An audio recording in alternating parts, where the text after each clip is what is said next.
চলচ্চিত্র প্রযোজনার নামে অর্থ আত্মসাতের অভিযোগে করা মামলায় চিত্রনায়িকা পূজা চেরির বাবা দেবপ্রসাদ রায়কে কারাগারে পাঠিয়েছেন আদালত।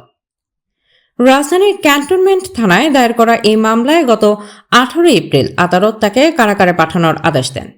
তবে বিষয়টি প্রকাশ্যে আসে শনিবার। এই ঘটনায় প্রথমবারের মতো মুখ খুলেছেন পূজা চেরি।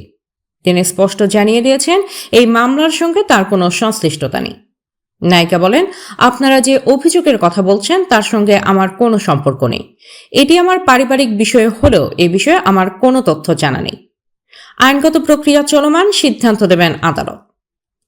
মামলার এজাহার অনুযায়ী ভুক্তভোগী মিজানুর রহমানের কাছ থেকে চলচ্চিত্র প্রযোজনার ব্যবসার কথা বলে ধাপে ধাপে বিপুল পরিমাণ অর্থ নেন দেবপ্রসাদ রায়। 2019 সালের 15 সেপ্টেম্বর প্রথমে 5,50,00,000 টাকা নেয়ার পর একইভাবে আরও 50 লাখ টাকা এবং 2024 সালের 15 মে স্ট্যাম্পের মাধ্যমে 6 কোটি টাকা গ্রহণের অভিযোগ রয়েছে। এছাড়া বিভিন্ন সময়ে মোবাইল ব্যাংকিং এর মাধ্যমে আরও 1,20,00,000 টাকা লেনদেন হয়েছে বলেও উল্লেখ করা হয়েছে। ভুক্তভোগীর দাবি, দীর্ঘ সময় পার হলেও কোনো অর্থ ফেরত দেওয়া হয়নি। উল্টো টাকা ফেরত চাইলে নানা অজুহাত দেখানো হয় এবং এক পর্যায়ে হুমকিও দেওয়া হয়। সব মিলিয়ে প্রতারণার মাধ্যমে মোট 13,20,10,200 টাকা আত্মসাৎ করা হয়েছে বলে অভিযোগে বলা হয়েছে।